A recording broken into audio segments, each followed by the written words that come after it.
you're gonna look great. But if you wanna stay in shape, well, you better hit the GymWits. That's right, man. Tell 'em. Welcome to the GymWits podcast. I'm Ryan George. I'm Justin Guild, a.k.a. Chef Sonic. And we are the GymWits. So do you ever notice how sometimes when you're thinking of doing something or you do something, someone else is also, especially someone who's on your wavelength, is also thinking or kind of doing the same? Do you know what I'm saying? No. Is that a little too vague? Yeah, it's very vague. Well, this is a prime example of it. Ryan said to me today, hey, I want to do a very important podcast. It's on I don't know if I health. said very important, but I guess it is. It is. It's Okay. tremendously important. What is important?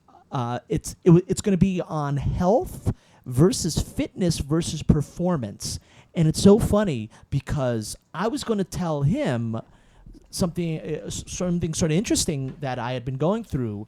A lot of times recently, every time before I work out, I'd been getting tired. I'd have to have lots of energy drinks. You know, my sleep has been off. So it occurred to me, maybe I'm not that healthy. And my girlfriend said to me, you know, you're strong and you're fit and you're athletic, so you confuse that for being healthy. But there's lots of room for improvement in the health category. Mm-hmm. And it really occurred to me, that's pretty spot on. So I think I'm going to be making some changes pretty soon. Yeah. For my overall health. Yeah, I guess that segues us right into it's our crazy. topic We were both, for today. That's what I meant. That we were both sort of thinking that same thing. Yeah, so basically the idea for today, pretty simple, but you know, whenever I think we're going to have a quick, 15, 20-minute episode, it turns into an hour. Sure. But basically the idea, most people when they're exercising, they just kind of exercise. So, not most people, a lot of people, you're just doing it. And so sometimes it's important to consider, whether you're doing it for your health, for fitness, or for performance. So we talked before with the goal a few episodes back about goals, and so for this energy was the this other is one. similar, yeah, but it's a little bit different. A little bit different from that, but it's similar. So if you haven't heard, we did one, I think it was called the 4 Goals or something like that, or just Goals was the title of the podcast. But we talked about kind of generally most goals can be fit into different, like 4 different categories. So this is a little slightly different, just in that a little bit of a difference between training for health, for fitness, and for performance. And kind of each one, when you're working out, you want to know which one you're working on, and that may change from time to time. You may have a period where you're focused on performance, and then that shifts over to health, and then it shifts to fitness, and then it shifts back to performance. And of course, there could be a crossover. It's just you can train for more than. It's just one knowing at the same that, time. and sometimes people are training for one thing when it's not necessary, and then it either leads them to either not get results or they burn themselves out. So it's kind of just being on the same wavelength with your own fitness, where you are fitness wise and what you can commit to, and knowing that can help you kind of stay consistent. So I think that was what we're going to talk about today. So I guess before I give what my thoughts are, what would you say is the difference between, let's say, health and fitness? I think health and fitness are probably the ones that have the more overlap. No, not really. Like you get an overlap from health to fitness, you get an overlap from fitness to performance. But what do you think is health and fitness? Like where's the difference between those two? All right. So fitness is purely your physical functions, right? How you are able to perform certain athletic tasks and certain life tasks. Like, do you get winded walking up a hill? Can you, run? Are you strong? Can you, and there's function to it, right? Are you able to, if you were moving, would you be able to lift a lot of furniture before having to rest? Do you start panting when you go upstairs, right? So to me, So you think that's more fitness? That is something to do with health, but that to me is being fit, and it also, I guess, some performance of your limbs, stuff like that. Are you flexible? Stuff along those lines. Okay. Now, health, I think of really, obviously 2 types of health. There's your psychological health and your physical health. And as your physical health, what I think is more internal. the functions of your organs, Mhm. right? How healthy your organs are, how sort of your schedule. Are you regulated with sleep? Right? Do you have energy? Do you get tired throughout the day? Although I know that's another goal, but to me that's really health related. Having energy. Do you get sick often?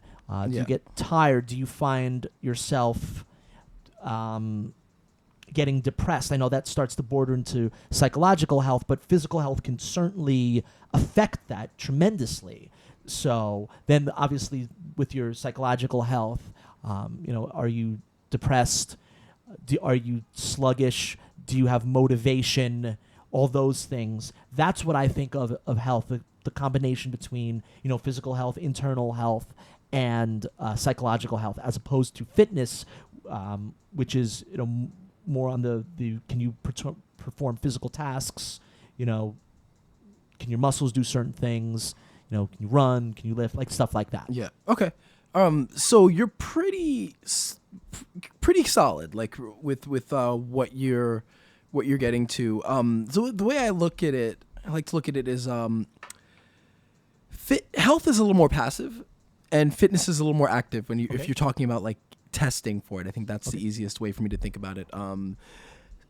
Generally, health is about kind of avoiding disease and avoiding injuries. So kind of you're healthy if you're absent of disease, illness, or injuries. So if you're exercising purely for health, you're looking at doing things that are going to keep your weight, at a reasonable level, keeping your body fat down, lowering your risk of a variety of diseases, whether it's heart disease or diabetes or any kind of metabolic disease. So health tends to be more passive as far as testing, because we're going to be testing you, or if you were being tested, you're being tested for things, like I said, your heart's being tested, your blood sugar, your cholesterol, so things like that.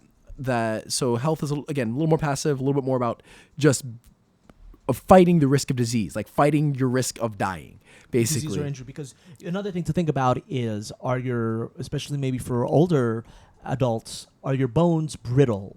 Yeah. Right? Your joints. What about your joint health? Yeah. And sort of that related stuff. But I think it also, there's crossover. Like, what about your skin? How healthy is your skin? Now, I know that's an organ as well. Your eyesight. Yeah. How well are your senses functioning? So those sort of, it's almost like gray area, but wouldn't that go into health? Yeah, those are definitely. I mean, those could, I guess. I tend to think about what are the things that are going to affect, and like what I think for me, it's more what weighs more is what's going to affect your mortality. Okay. So I think yes, those. But sure. So there's mortality, but then there's also quality of life. Sure, absolutely. So I think that plays into it with health, but I think that the mortality part is going to probably be. Will carry more weight, but you're absolutely right. I think there are other things that maybe aren't going to affect you dying anytime soon, but they will affect the quality of life, and so those can be taken into account when we're talking about health. But I think that they're, at least when you're figuring out, with health, they're not weighed as heavily as some of the others. So I would say that would probably be where I would go with that. So basically that's kind of where I think look at health. With fitness, as you mentioned, or as you alluded to, it's a little bit more active when you're testing for it, and it's more about what you can physically do. So, then you're really looking at, whether it's like a push-up test or movement analysis, or you're looking at, how fast you can run a mile, or how many miles you can run in X amount of time. So fitness becomes a little bit more, it's more about active. What can you physically do? How does your body, interact with the world? I think is where fitness is going to lie. So in many cases, there's overlap between fitness and health, sure. But there are often times where they're going to work against each other. So you can think probably one of the more common ones is athletes. A lot of athletes can be fit but not healthy. So let's say you're basketball Doesn't that start players jumping into the whole performance category? Yeah, well, we'll get to there in a minute. But let's say or even like let's say you're a runner. You're just somebody you get up, you run a lot, and you can run. You can do 10 miles in an hour, or whatever, 10 miles in 8 minutes. But you have knee problems, and the knee problem seems to be exacerbated by the running. You might be fit. Your heart, because again, when we're looking at fitness now, we're looking at the performance of your heart. And we're looking, so your cardio, we're looking at your strength, in addition to many other variables. But you may be fit, but that injury isn't healthy, or somebody who. But you would be healthy if even though you have this injury. Yeah, I'm just still healthy as a person, but you have this injury. But again, there's an injury, so that isn't affecting your health, right? So there are times where they do conflict with each other a little bit. I think to me the prime example of this is bodybuilding. Yeah. Right. You would assume the person is very fit, right? Incredibly muscular, but it's in really high strain on the heart. Right. If you have tons of muscle, if you're doing steroids, if you're putting drugs in your body, you're putting crazy wear and tear on your joints, on everything. If you look at the organ function of a lot of bodybuilders, especially if they're if they're dehydrating themselves, that's not good. Same thing with mixed martial artists. I can't imagine doing crazy weight cuts are good for you. Good for the bone. Yeah. So that's the stress on the body. body. You could take somebody, just a hypothetical situation that is very common. You take somebody who's in the gym all the time. They lift a lot of weights, are big. They do great, good cardio, good strength, fit, look good, but they're drinkers or they smoke a lot. They don't eat well, so maybe they kind of have a little bit. The genetics help with the looks, and they work out. So you can have an unhealthy lifestyle and be unhealthy, but also be fit and look and I fit. think a lot of people don't. So there is just that you can be fit and not healthy. You could be a bodybuilder and not be healthy. You could look amazing and not be healthy. So, or you can also maybe not look, but we've talked about that where sometimes you may not look as fit as some people don't. Like the idea of what is fit is sometimes, it's like somebody who we think of somebody who's like on the cover of a fitness magazine as being fit. Or the ideal for fitness, but oftentimes that's not. They've probably cut a lot of weight to make for that photo shoot, and they're dieting a lot, and they're doing extra work, and so they're probably not in the best condition in the world. So usually, like what's really really fit is probably a little bit little further away than that, like not super ripped. Not super lean, not fat, a little bit of body fat healthy. Yeah, it is. So there's a line. What we think is ideal and what's ideal in society isn't quite what really is fit. So I think, but when we're talking, just even forgetting aesthetics, when we're talking about just what is fit, you can be fit and not healthy. And then I guess the performance category. So this is where we see I think with the rise of like CrossFit and a lot of similar styles of training, they veer into that performance realm, which is great if the person's ready for it. But performance means you're really trying to meet specific objectives for sports. Generally, it's for sports. And so I think what happens with CrossFit, and it is its own sport now, but a lot of times people are training like they're training for a sport, but they're not really participating in a sport. And that's fine if you have the time and if you have the energy and if you're able to get enough sleep and you're able to focus on your hydration and your nutrition. But the problem with training for performance is for pro athletes, that's what they do for a living. For high level athletes, for people who are they're dedicated to a goal, there's a commitment to that goal. If you're going to run a marathon, you have to commit to that. And it's more than just the time you're running, but it's how much sleep you're getting, how you're eating, everything in your life has to kind of complement that activity. So when you're training for performance, it becomes a lifestyle. It's not just how you're performing in the gym or how you're performing in the ring or how you're performing, in the field, but your life kind of gets molded to that because now it's about meeting certain goals or certain milestones that you have to meet. It's not just about, how much am I going to bench press this week? And maybe I'll get, you have a specific goal or milestone. So the problem sometimes with that, with having that style of training, but without the real goal or the performance goal is that it's too intense. And if you don't mold your life to meet it, it increases the risk of injury. So you just see people get hurt because they're training incredibly hard, but they're not doing the other things in their life, whether, again, it's the rest and the recovery work and, the timing and the meals, all the other aspects of their life aren't meeting the intensity of the training. And so that sometimes becomes problematic. So you kind of have to make the choice that if I'm going to, if the intensity of my training is going to be for performance, I need to make my life fit. Even if you're not, if you're not playing a sport, if you just want to do it, great. But your life has to revolve around that, unfortunately. And it's interesting. Did you ever talk about this in a previous podcast? And it's something that people do. They love to working hard at things that are easy for them to work hard at. Do you remember we talked about this a little bit? I don't know. So, and what you're talking about is a prime example. And I've known tons of people that were like this. Like, for instance, people that were really willing to work hard the day of the recording. They'll go in the studio and they'll do it all day, or they'll work 2 days in the studio. But for the next 2 months, they weren't practicing. They weren't working on their craft, right? Because that's harder because it interferes with their lifestyle. They'd rather be partying and they'd rather do this. So they confuse, working hard a little bit of the time, they, thinking, well, I'm willing to do what it takes. I've heard people, I'm willing to do what it takes. Let's go in the studio. I'm like, no. What you need to be willing to do is all the time, not just the one little bit that happens to be fun or easy for you. Yeah. And I get the same vibe. It's like, all right, so the people really enjoy the fitness, the activity part of it, right? Where they're going to, CrossFit, or they're lifting and they're doing the exercises. But then the rest of their lifestyle is, partying, not sleeping, eating whatever they want.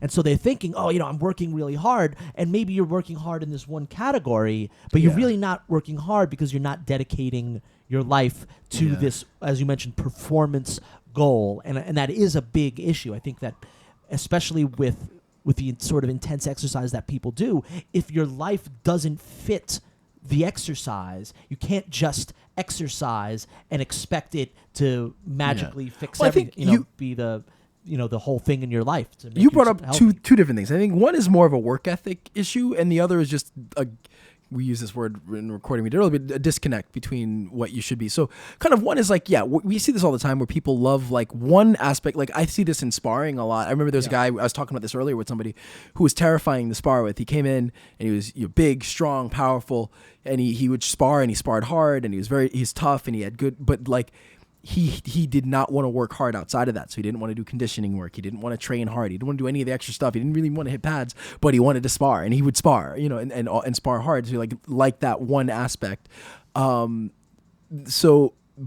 then as you mentioned, some people who they don't want to put the extra work in, but they'll come in that one day and they don't want to put the real work in. They want to put the fun work in. Exactly. They think that they have a good work ethic because they want to do that, but it's really not. And then I think the other part is just being not understanding, like when it comes to the performance, is some people will put all that physical work in, but they don't put all the other aspects. They're just disconnected from how important it is to everyday life. Well, it's not comfortable. Sometimes it's out of discomfort, but other times it's just out of ignorance. It's kind of like, I'm working hard. See, the problem is, I think the big issue is, you see this a lot. Somebody comes in and they really enjoy it and they work really hard and they have the work ethic, but they're breaking themselves down, and because they're not getting the right amount of sleep, or they're not hydrated enough, or not eating right, they break themselves down to a point where they get injured, or they get burnt out, or they get overtrained. So I think that's the problem is if you're ignorant of it, or if you're not aware of what you're doing, that hard work is great while you're doing it, but at some point you hit a wall, and most of the times it's because you're not, or the person's not doing all the other extra things that they need to do with their life to meet the kind of output that they're putting into the exercise. Now, what about the idea that, especially with the performance and the fitness side of things, that people at a young age can get away with stuff, and when you start getting a little older, it's not quite as easy to do the same things. Yeah. So people may, especially you see a lot with really heavy weightlifting, that if you really don't have perfect form and you don't have the right diet and you're not stretching, you could get away with it when you're younger, but when you start to get older, your risk of injury and your body breaking down, really, you're really taking a risk there. Yeah. I think that's part of it. And generally as you get older, recovery becomes more important, and all the extra things do become more important. So if for everyone's different, so some people get away with it longer than others. Some people they start to feel the effects earlier than others. So I think it varies a little bit, but yeah, the recovery becomes a really important part, and it's important throughout, but you're just able to get away with it when you're younger. So it's one of those aspects of training that because you can get away with it when you're younger, some people just don't put the time into it. And so then when they do get older, it's hard to then add that, because like our mindset of working out when we were young was you go to the gym, you lift weights for an hour and a half and you leave, and then if that's how you work out for 10 years, having to modify that, it becomes difficult, because I got to add stretching, I got to warm up, I got to add time to this. And so for some people, it's hard to make that change. And it's also for some people, it's just hard to accept that and say, wait, I'm older, my body's changing or breaking. I don't need this. I shouldn't need this. I'm fit. It goes back to like thinking you're fit when maybe you're not, or you're fit, but you're not healthy. So that definitely plays into it. So now I guess the big question is, what should people do? What should they look out for? How should they approach their lives? Well, like I said, I think you have to figure out what's the goal for you. What's your goals? I think that's the first question that you have to ask yourself is what's your need? Do you have if you want to train but for that's asking people, but see, it's a little skewed because people might have goals, but their goals might not be in their own best interest. I was going to get into that. So if you're training for performance, if you're like, I want to be as fast as I can, I want to be as explosive as I can, I want to be the best athlete I can, great. But then you have to be realistic with yourself and ask, do you have the time to commit to eating properly, and again, staying hydrated and getting sleep and resting? The rest is just if you're training for performance, rest becomes just as important as the exercise. So, the question is, do you have the time and funds and means to allow your life to revolve around that, to focus on it? And I'm not saying that you have to quit your job and be full time, but you do have to set things up in a way that it's a priority. So you can work a regular 9 to 5, but then what you do as far as your eating and scheduling your workouts does have to maximize the fitness. So if that's your goal, great. But you also be aware that there's a lot that goes along with it. There's nothing wrong with just training for fitness. Now at the same time, if you're, between health and fitness, then it's the same thing. It's what kind of commitment do you have? If you have the time, to put into working for fitness, for again, fitness and performance are closely related. I think performance becomes just an extension of the fitness. Sure. But if you have a goal, you want to get stronger, or increase your cardio or look better, then great. But it does require a commitment. It requires progression. So I think another thing with fitness that's important, and as why it's part of why it's active, is that there is an idea that you're going to progress. So you're going to get stronger over time. You're going to get faster over time, or you're going to increase your cardiovascular capabilities over time. So again, being able to commit to that and to commit to the consistency that's necessary to make progress is part of training for fitness. So you're going to need to work out 4 or 5 days a week, and you're going to need to focus on improving on whatever your kind of your benchmark, or not, whatever your initial results are. So if you can run a mile in 10 minutes, then you want to work on bringing that down to 9.5 or 9, and so you're working on improving on whatever you're doing. And then if training for health, then I was going to ask about that training for health. Like, we think about health a lot more with diet, hydration, sleep, and that stuff. How can you train physically? Well, I guess for then health? it means meeting like the minimum requirements for exercise. So like the kind of the minimum guidelines are 150 minutes of moderate intense activity, or moderate intensity activities throughout the week. So that means now the goal generally is like work out moderate intensity most days of the week. I would say, if you want to get a little more specific, at least 2 to 3 days a week of doing some kind of cardiovascular activity, 2 to 3 days a week of some kind of resistance training. So a little bit more specifically, when you're training for health, yeah, what are goals that you're looking to do? So obviously, maybe losing body fat. Yeah. Well, it depends on where you're at. Adding muscle, right? Well, it depends on where. Right? It depends on where you're at. So if you're somebody who, is, let's say you have a high BMI or high body fat percentage, and there's a need to lower your body fat, then now kind of like health becomes a parallel to performance as well, because health, as we talked about, requires a lifestyle change. Sure. So in addition to exercising, your diet, hydration, rest, stress levels, those all become variables that play into your health. So you can have everything perfect, but if you're a very anxious person and under lots of stress, that's going to affect your health. So being healthy means that all aspects of your life are kind of at a equilibrium, or at a level that are balanced, right? So that plays into, just like in performance, all aspects of your life have to be focused on performance. If for health, all aspects of your life. So if you're smoking, quit smoking. If you're a big drinker, limit the drinking. Moderate diet. And again, if you have parts of your life, aspects that are unhealthy, then bringing that back to being healthy, close to healthy. So I think health. So when you're looking at health, I think there are just a number of other variables in addition to just the exercise that you need to focus on for health. Where for fitness, it's really just about the exercise. I mean, obviously, if you're a smoker, quitting smoking is going to help improve your fitness. But when you're dealing with the fitness aspect, we're more focused on how you perform on specific, active tests. And I think one important thing to think about is you can be healthy or think you're healthy because you don't have a high body fat percentage. And I know we've talked about this quite a bit. You don't have a high body fat percentage. Your diet is moderate. You sleep fairly well, but you're very inactive. So you're sitting all the time in your office. Mm-hmm.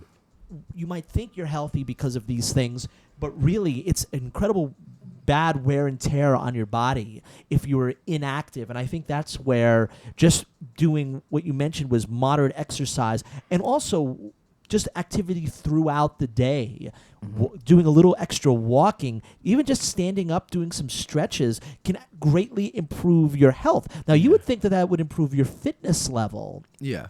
But I don't know if it really improves your fitness level. Like if during the day you get up to take a couple walks around, do a little stretching. I don't know if that's really going to improve your fitness level, but it will improve your health. I would say generally it's more focused on health.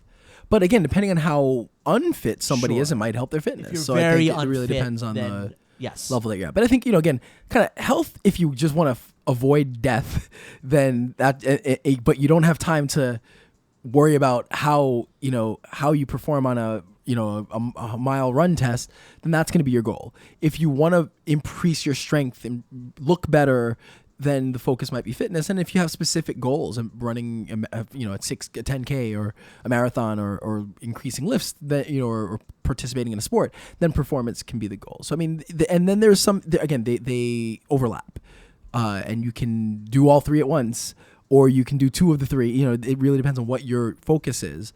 But it does help kind of break things down a little bit, and I think you want to think about, well, what's my goal? And again, for some people, you might. You may want to look better, you want to lose body fat or whatever, but work is really stressful or work is time consuming. And for the next 5 months, you're not going to be able to do that. So it's nice to be able to shift and say, you know what? I don't have to worry about these fitness goals. I just need to get in the gym and I just need to stay healthy. I need to focus on whatever it is in my life that will keep me healthy and maintain where I am. And then I can focus on the fitness later, or I can focus on the performance later, or an issue I have. So, I've competed in Muay Thai before, and I'd like to again, but my schedule is tight. And I've had to take myself back a little bit and say, all right, my schedule is crazy. I don't get a lot of sleep. I can't, but there's this compulsion in me to kind of want to train for performance, and if I'm not at that level, I feel bad about myself. And I kind of had to take a step back. Once you train for performance, it's sort of hard to shift gears. Well, so it was very weird for me because you had assigned me, and I think I'm ready to start going back into performance mode. Ryan had assigned me heavy weightlifting, and it was weird for me. It was actually easier than doing a lot of the performance stuff. Although there was certainly some difficulties with it, but it was odd because for the last some odd years of my life, everything had centered around kickboxing, and when I was in the gym it was lots of intervals and jumps and sprints, weird push-ups and stuff like that. So shifting actually backward into more of what would you even call that though? What? They're both fit. It's just a different type of fitness. Yeah, different type of fitness. I think. Actually, no, it's more for aesthetics. Yeah. So yes, which is kind of performance in itself. its own weird but way, just in general, like I had to say, okay, I don't need to worry about performance right now. I just have to worry about staying fit and maintaining. Because I don't have time to I don't have the time or the schedule to put into the kind of performance level of training. So it happens to everybody. And so you kind of shift gears until, if I want to compete again, then I can really push back towards that performance realm. Just think about this. And what a crazy concept that what you just mentioned, that in me trying to add muscle to look better, that's a form of performance. But before I was training for athletic performance type goals and exercises. So I actually training for there's different types of performance. Yeah, absolutely. Well, Yeah. Well, which is such a funny concept. Yeah, it branches off definitely. All right. Well, that is. Any other thoughts on that? It's pretty sort of sounds simple, but there's a lot in it. Yeah. And I think we kind of just scratched the surface. Like, we can be much deeper with them. There's so much. Maybe we'll revisit it at one point. So for our listeners out there, really consider everything. How healthy are you? For me, I think that's always the most important thing long term. Now, we know people have short-term goals, whether you're competing in something or you need to look a certain way for an event. We understand that comes up, and that might sort of supersede your health goals short term. For me, health long term is the most important. So consider that. What are you doing for your health? As far as everything is concerned. If you're going into the performance realm, think about it all inclusive, more cerebrally. Is everything I'm doing in my life working towards a performance, or can doing too hard on the performance in maybe just one category, such as generally the athletic side of things, can that actually hurt my health, and then maybe in turn hurt my fitness if I get injured or if something happens? Yeah. So just consider everything that you're doing. Yep, and I guess that brings us to, if you have any questions or if you have a thought, definitely share it with us. And we have an Ask the Trainer question. Cool. So why don't you read the Ask the Trainer? So it comes from Rich. And Rich says, "Hey guys, great show. On a recent show, you talked about how tempo influences your workout. Can music with a certain tempo have a positive or negative effect on my workouts?" Cool. All right. I guess we touched on it a little bit. I think it depends on the type of workout. So if it's a workout that's, well, I'd say it's. I think first off, it depends on the person. It's subjective. If music, you for the most part, you want to have whatever motivates you. So whatever motivates you and gets you up and gets you going is going to work for you. So to answer that first part, it really is up to you. I don't think it can. Generally, I don't think it can have a harmful effect on you. It's just what your preference is. What style of music you like and what's going to motivate you. And for some people, like, they may like a certain style of music, but it's not good for the gym. And then everyone's different. So I'd say that's part one. We did talk about how beats per minute can influence. So I would say if your workout is reliant on the tempo more than just background music, so just then like in a cardio heavy or aerobic heavy workout? If it's like aerobic class or let's say you're in a step class or a dance class where the tempo is all of it, like you have to follow it, obviously, then it makes a difference.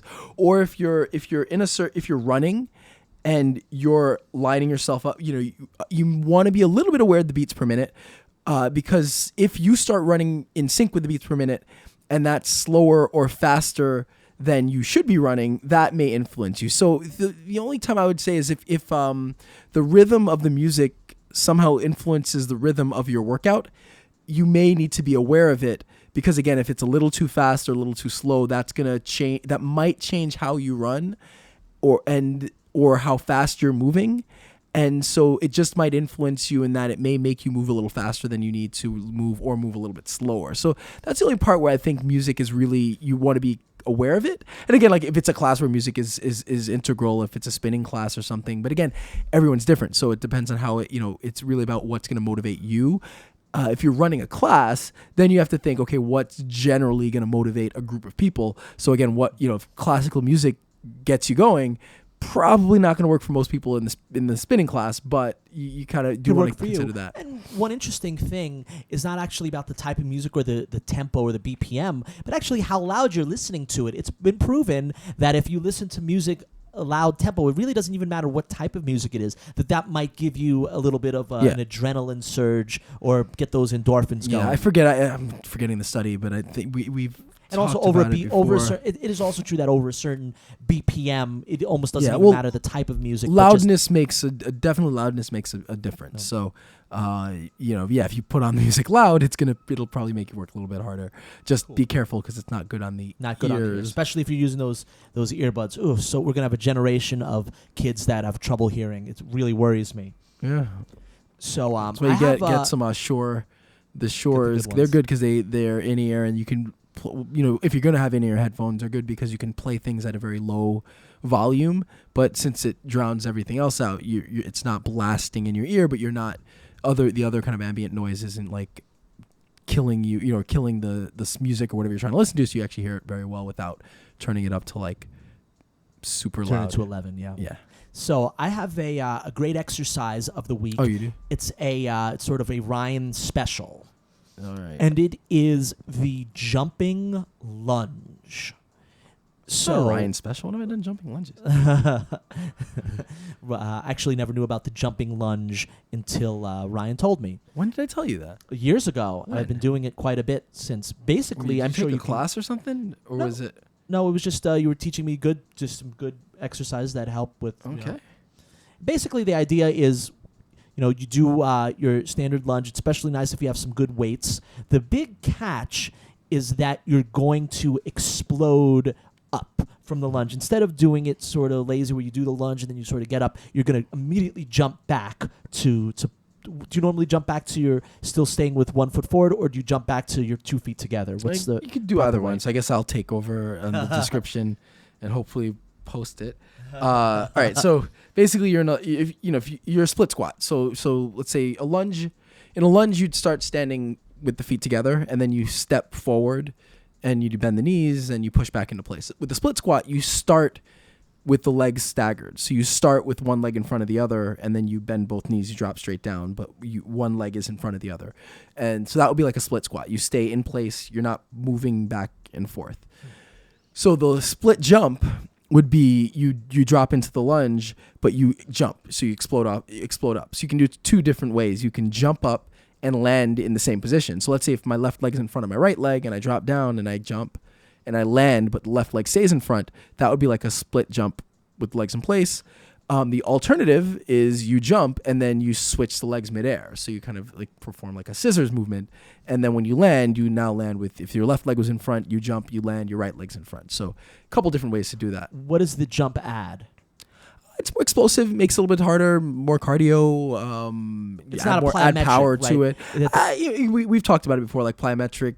You're not using specific energy. Yeah, I mean, it's a power movement potentially. It could potentially be done plyometrically if you're trying to, but no, it's a little bit, it's not a total beginner exercise. You want to be, because you're landing with the leg split. It's a little challenging. Balance is an issue with it, so you want to progress up to that exercise. Okay. You start with doing the split squats. Then you can do like a short little split, like jump, a short hop where you're just getting an inch or 2 off the ground. Then you can extend that a little bit higher. Then you can work towards doing the full jump. But just the balance is a little issue, especially on the landing. The where you would or could get injured is as you land, since the legs are split. And you're, especially on the back leg, you're landing on the toes. There's just a potential to turn the ankle. So it's one of those things that you want to be really careful. Maybe to progress to doing it without weights. Yeah, if you haven't done it before. Why would you do it with weights? Huh? Wouldn't do it with weights. Definitely not. You wouldn't do a lunge with weights? Well, jumping, no. I mean, you could, but I wouldn't. I typically wouldn't do it. Okay. But I mean, you could for whatever the reason. But I tend to. I would stay away from it. It's just, especially if you've never done that before. If you're used to doing it and it's an exercise and you want to add it, great. But otherwise, I would stay away from doing it with weights for now. Cool. All right. Well, that's it. As usual, all of our stuff is at the GymWits Review us if you haven't done it on iTunes. Please help us out. We need to increase our ranking, and reviews help with that, whatever their algorithm is on iTunes or on Spotify or wherever you're getting your GymWits podcast from. So that's it. I'm Ryan George. I'm Justin Guild, aka Chef Sonic. And we are the GymWits.